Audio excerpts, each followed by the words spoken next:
Good evening, guys and girls. It is 6:15 on Thursday, the 19th of May 22, and today the S&P 500 has taken a bit of a nosedive. You'll see down here minus 2.6%, and if we just follow the blue line back, you'll see the last times the market was as low as that. The first one was back in mid-February, and if we go back further, the last time it was really around that level was July 2021. So quite a significant pullback there in the market. There are a few reasons for that. If you're listening to the news at the minute at all, you'll hear talk about various things that have happened over in America. Talk about a cap being put on fuel prices. There's also the ongoing war in Ukraine, and no doubt these things are having a negative effect on the market. It's a bit of a pullback, frankly. It's nothing too concerning, but that just serves really to demonstrate the power of dollar cost averaging.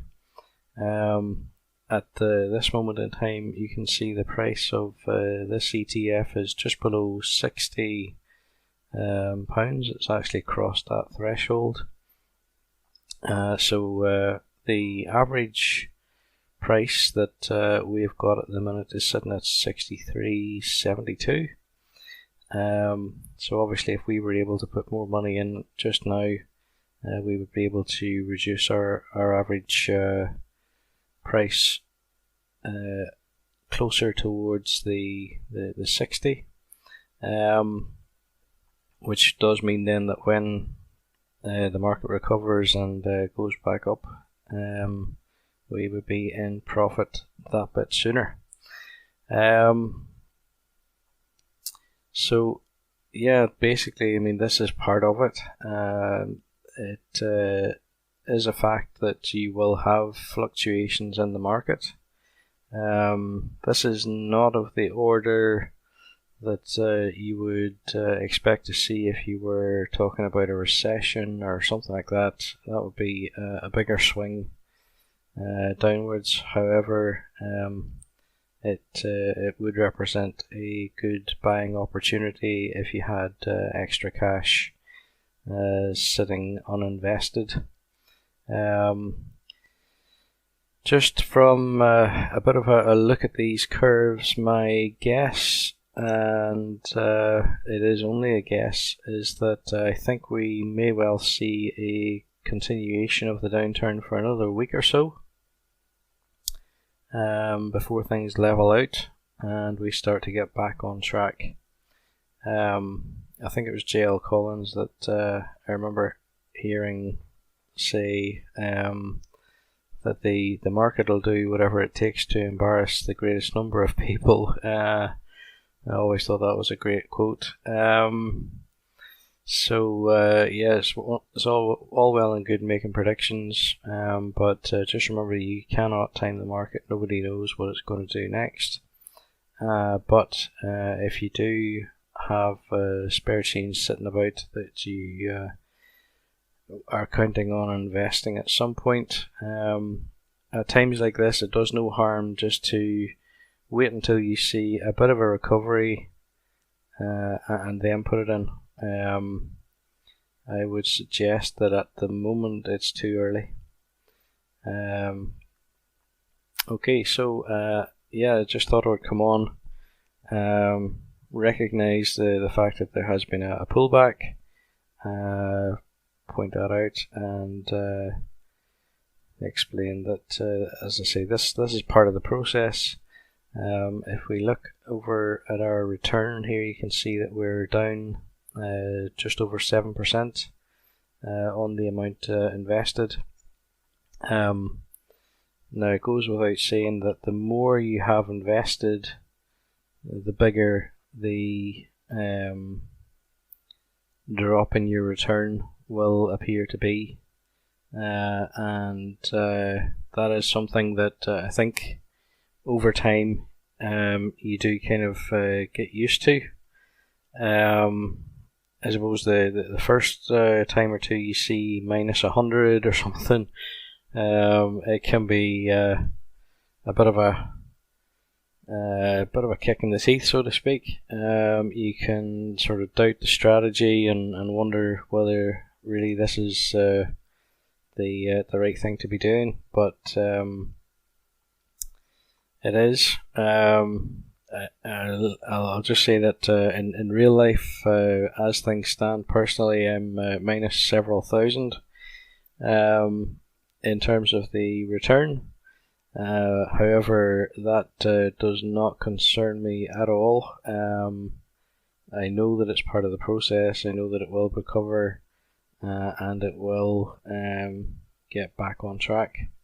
With that said, you do need to appreciate, although we're sitting here for the year positive 8%, there probably will be years in which that figure could be negative. It could be negative 8 or 10%, maybe even 15%.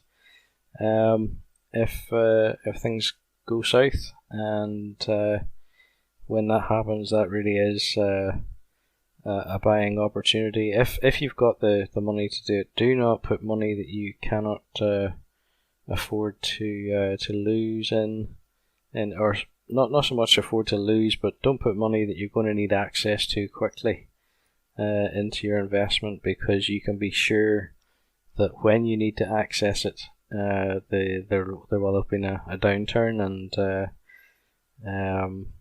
it's just not the way to do it. You only invest money that you don't need right away, and that way you protect it in as much as you can afford to wait for the market to turn around and go positive before you go and take a loss. The exception to that rule may be once you have reached financial independence, if you have retired and you do need to draw down some of your investment to pay your living expenses. However, it is important to have a cushion, a safety net. Personally, I'm aiming for 4 years worth of a cushion, and my logic there is that in the event of a downturn in the market, a significant downturn, I would only withdraw as little as possible really from the investment, from the portfolio, so as not to do damage to it. And I would try to make up the rest with the cushion.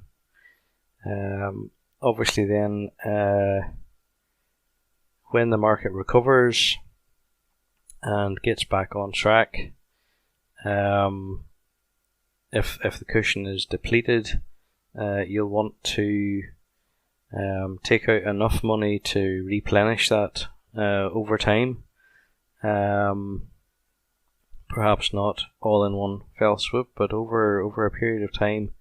If you were to withdraw, let's say, the maximum 4% whenever things are going well, to bring your cushion back up to where it should be. Right, I think that's long enough. I'll stop there. Hopefully you find this useful, and if you did, feel free to like the video. Please subscribe if you're interested in seeing further content, and of course leave any comments and so on below. Thanks for watching.